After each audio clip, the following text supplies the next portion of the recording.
Are you ready to rank the best musicals of all time? No problem. If you said no, we're not gonna do that. But are you ready to rank the musicals of the 1960s and 1970s? The grooviest era. Some musicals are groovy and some are a little more, you know.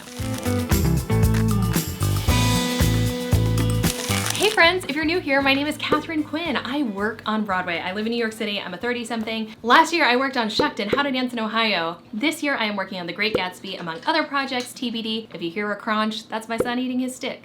As always, Vlog fam will be the first folks to know what wonderful projects that I am working on. And I love Broadway. It is the love of my life. My greatest passion is bringing digital audiences and the physical theater together. Right now, I feel like we kind of got a chasm, but that's not what this video is about. This whole channel is sort of an effort to like bring digital audiences into the Broadway space while still, you know, respecting and protecting the artists that are there. Join me for the journey. The first one of these was very fun. We did classic Broadway musicals here, I think, on this side.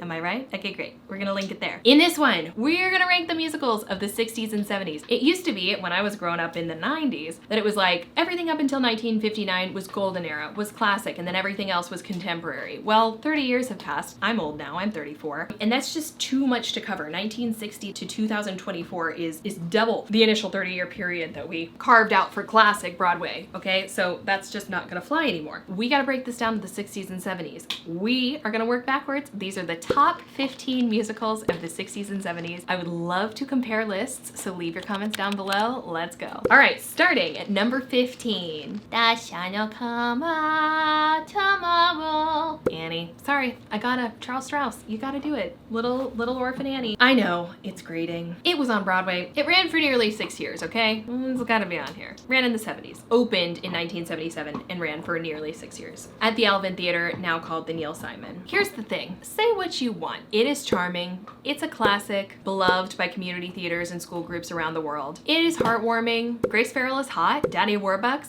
Daddy. This is a deeply scientific video. The choreo can be a ball. It's like a fantasy story for little girls to be like, oh my gosh, I just got to live in this mansion. It's amazing. It's a love letter to New York City. We also have Rooster and Hannigan and Lily, which are like some of the most fun characters of all time ever. Come on. Easy Street, clip. Easy Street.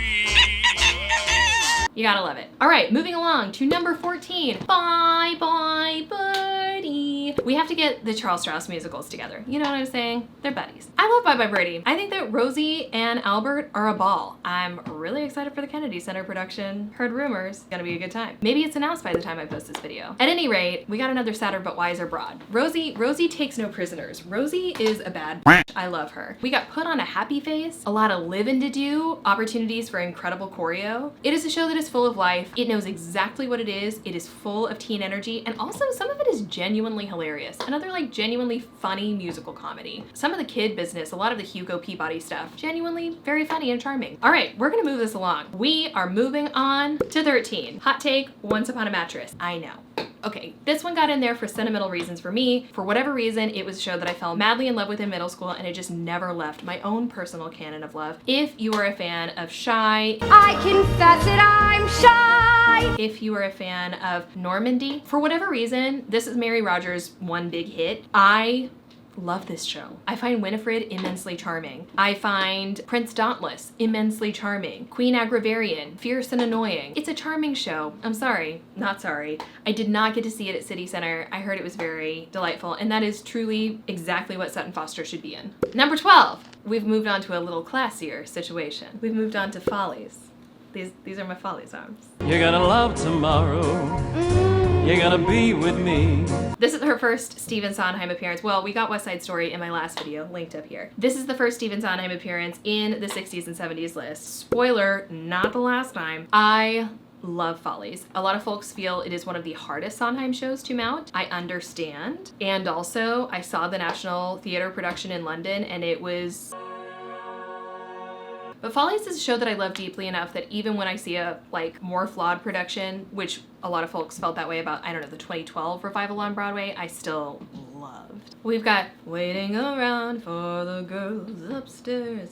We got I'm Just a Broadway Baby. We've got In Buddy's Eyes. We gotta do a clip of either Audra or Bernadette here, or maybe both back to back. In Buddy's arms. Too Many Mornings, I'm Still Here. Come on. I only hear Elaine Stritch doing that. I'm still here. Yes. You're Gonna Love Tomorrow. That duet I love. Or quartet. Somebody bring me some coffee. The God, Why Don't You Love Me? Oh, well, I'll see you later. Blues, which is kind of how I feel about most of my romantic relationships. Except my current partner, who I love. Losing My Mind. Could I Leave You? Okay, the late, great Jan Maxwell clip here. Could I leave you?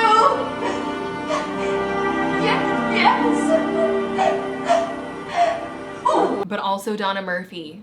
It is a vehicle for fierce women. It is gorgeous Sondheim score. It is a musical for people who love musicals. I love Follies. Coming in at number 11. Dun-dun-dun. Only for You, Vlog Fam. Oh, you can't even get my, that's fine.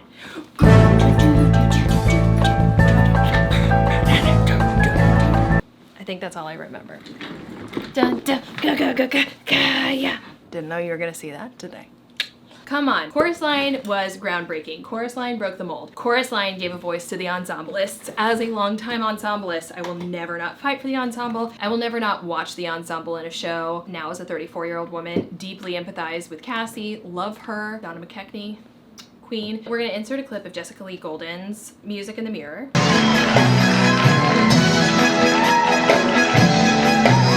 It's a classic for a reason. It ran on Broadway for as long as it did for a reason. We're gonna throw the number of years up right here. If you haven't ever watched Every Little Step, I can't recommend it highly enough. It is the best, one of the best behind the scenes Broadway documentaries. Certainly the best of the last 20 years. It was for the revival of A Chorus Line. I love Michael Bennett. I love how that show came together. It deserves a spot on this list. All right, moving on. If I look different for this next one, it's because my dog made me take him outside and then I got really tired outside, so. Moving on to number 10, She Loves Me, the first musical that was ever live streamed, but also a classic musical. She Loves Me is You've Got Mail, but more importantly, Shop Around the Corner. And I'm gonna miss all of the layers, so cheating from my notes. The musical is the third adaptation of the 1937 play Parfumerie by Hungarian playwright Miklos Laszlo, following the 1940 film, Shop Around the Corner, Jimmy Stewart, 1949 musical version in the good old summertime. And we will insert a clip from the roundabout revival that was so amazing.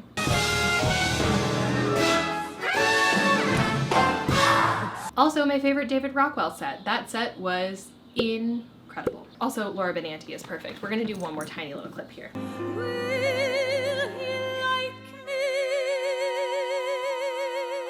I did not know this musical prior to the revival, and I'm so grateful, again, for nonprofit theaters. Roundabout, commercial entity, Broadway, roundabout nonprofit. So grateful that this revival happened. Some of the songs from this musical are Tonight at 8, She Loves Me, Dear Friend, Ilona, every soprano's favorite song, Vanilla Ice Cream, Where's My Shoe, ugh, and Will He Like Me, so good. The score is beautiful. It's a story that I love dearly. You've Got Mail is also, incidentally, one of my favorite films. I love it. I don't know that it's necessarily a sadder but wiser girl, but maybe, I don't know. Leave your thoughts. I think I talked about sadder but wiser girls more in my last video up here, but we sort of carry this theme out into our 60s and 70s musicals. Y'all, Hair isn't on my list. I don't know how I missed it. I'm sorry. I'm adding it in now. So, boo surprise, this is now 15, scratch out, 16 best musicals from the 60s and 70s. Moving on to 10, She Had It Coming. Oh no, she didn't. He did. He had it coming. Chicago, Bob Fosse, Divine, Stylized, Movement, Sexy, Hot, Merry Murderesses. Need I say more? I'm not going to. I have a movie musical reaction video coming out about Chicago. I watched it for the first time in 20 years and it was a wild ride. Loved it. Number 9, The Sound of Music. This is the oldest musical in Tide.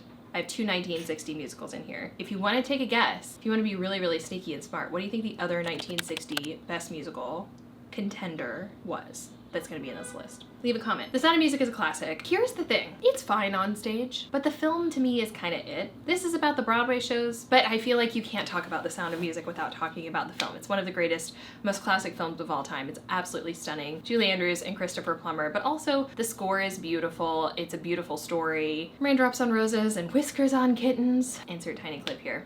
Bright copper kettles and warm woolen mittens. Number 9, Rodgers and Hammerstein, classic, The Sound of Music. Coming in at number 8. Nope, that's This is The King and I. This is Fiddler on the Roof. Fiddler on the Roof. I feel like the list gets hairy here, so I'm curious what people think. But Fiddler on the Roof, I feel like I can't be like, this is what Fiddler on the Roof is about. Doesn't everyone know at this point? Sounds crazy, no? Fiddler on the Roof gave us tradition, Far from the Home I Love, Matchmaker, Matchmaker. It's also a gorgeous story and a gorgeous score. Also, the all Yiddish version that happened in New York over, I don't know, the last 5-10 years. All right, moving right along. We are gonna move along to number 7. This is where I put hair.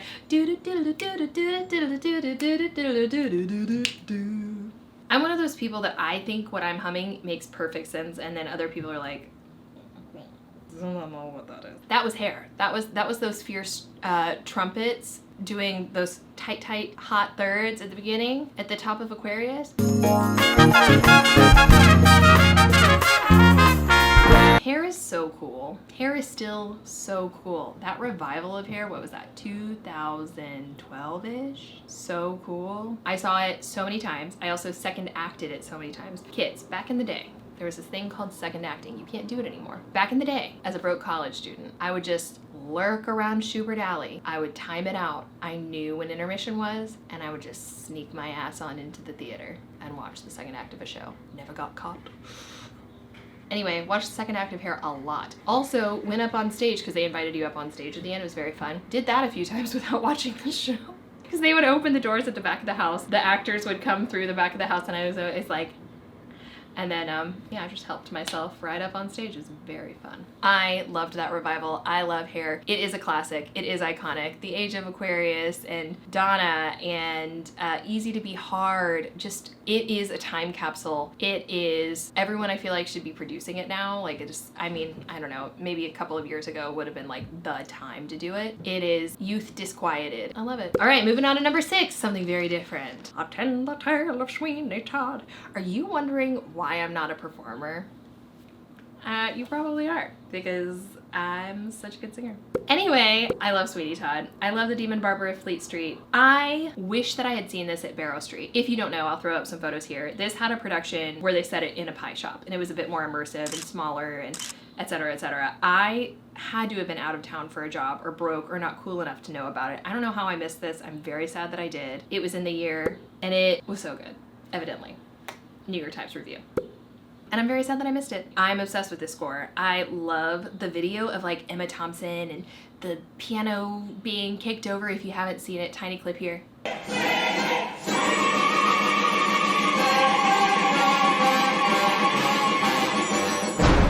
I'll link it down below. Sweeney Todd is one of my favorite Sondheim scores. Like looking at what's up ahead and I'm like, right, there's that.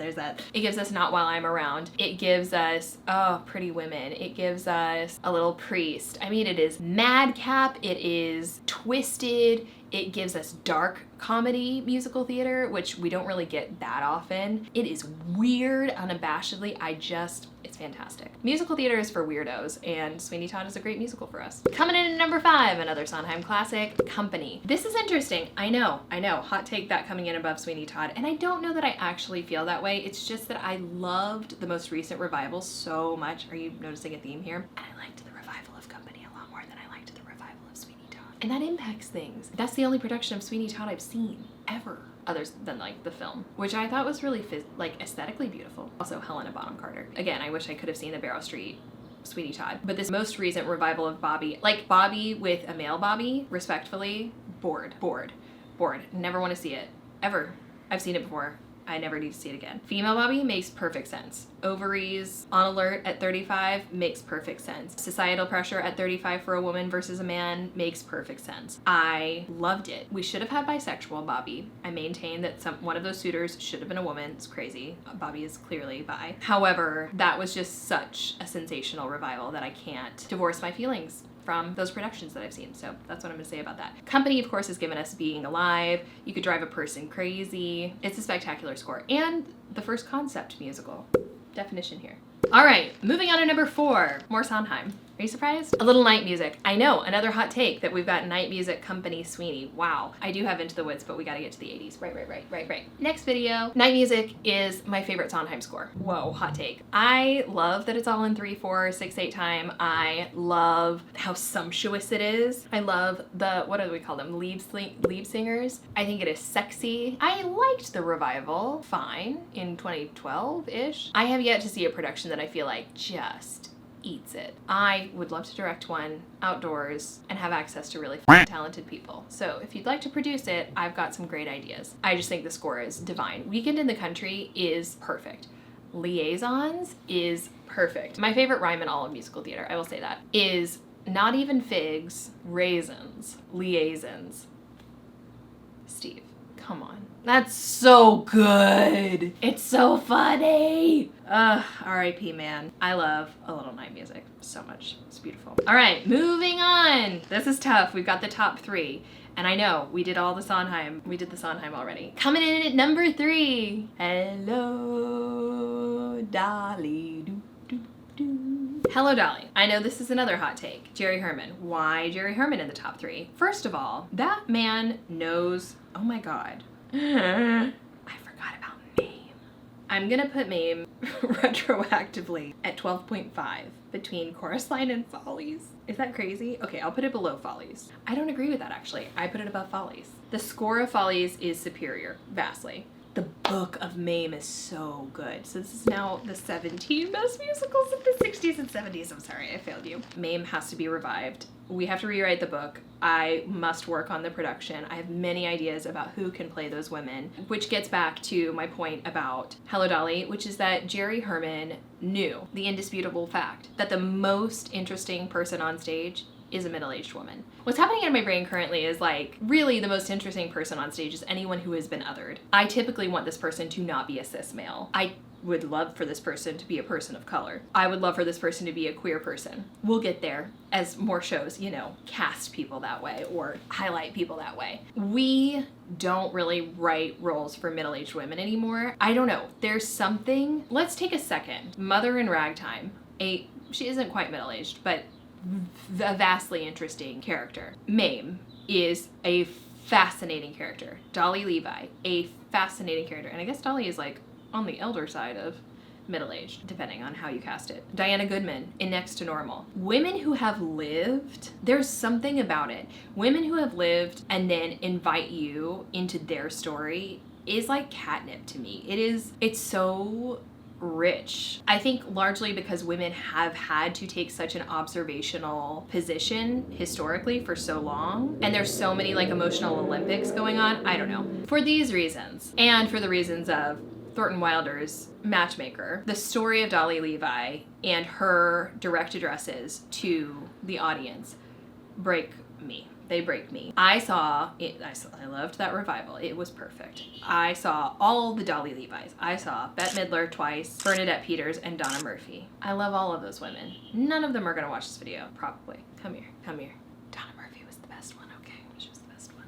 Okay, she was so good. She was so good. Not only were you not worried about her as Dolly Levi, she yes-anded the shit out of that role.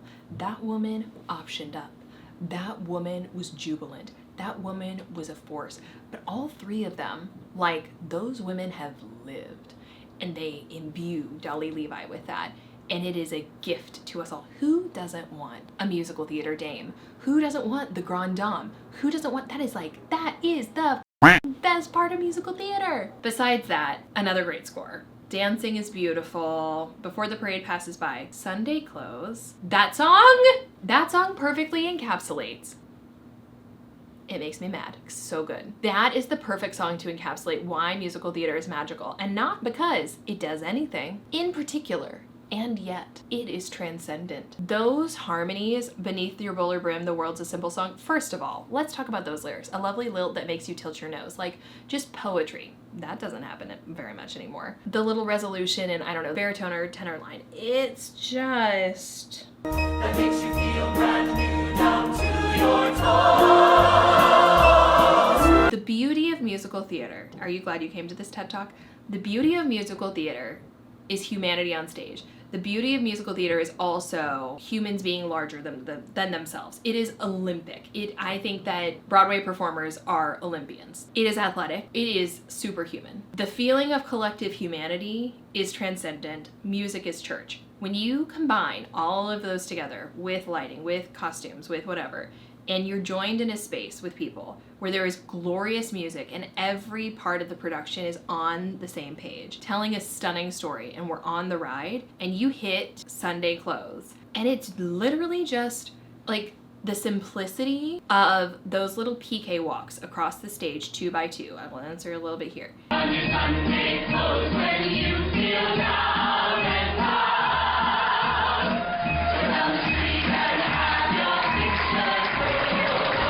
I just sob. It makes me cry thinking about it. It makes me believe that the world is good. Like literally. I love Hello Dolly.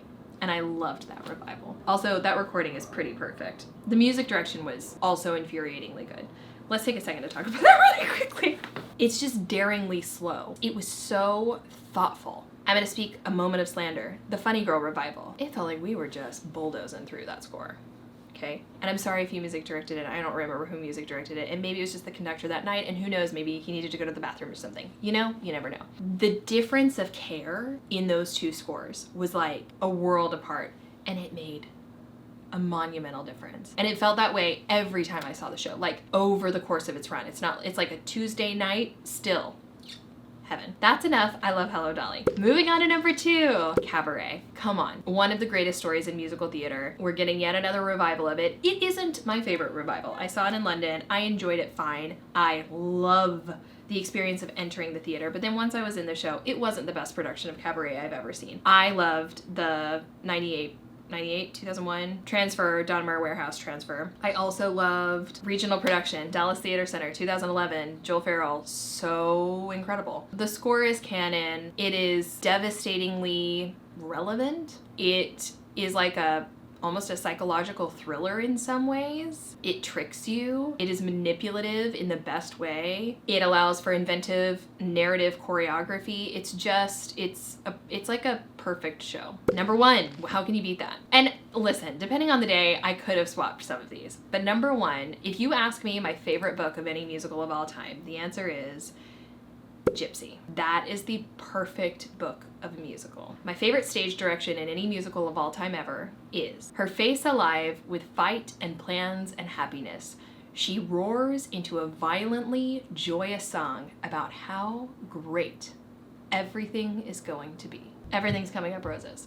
The stage directions are poetry. It is perfectly written. That dressing room scene, I'm not saying that there's a slime tutorial here, but there's definitely a slime tutorial here. I've watched it so many times with Patti LuPone and Laura Benanti. That production was perfect. It's another like, I'm a showbiz person who loves showbiz shows. I'm gonna enjoy Smash. Gypsy is a stunning book, and the score, come on, and it's Arthur Lawrence book, Julie Stein music. It is a vehicle for another middle-aged woman, which we now know that Katharine loves very much. Just being a ball buster, fighting tooth and nail for a life. So good. Okay, we did it. The 15, 16, 17 best musicals of the 60s and 70s.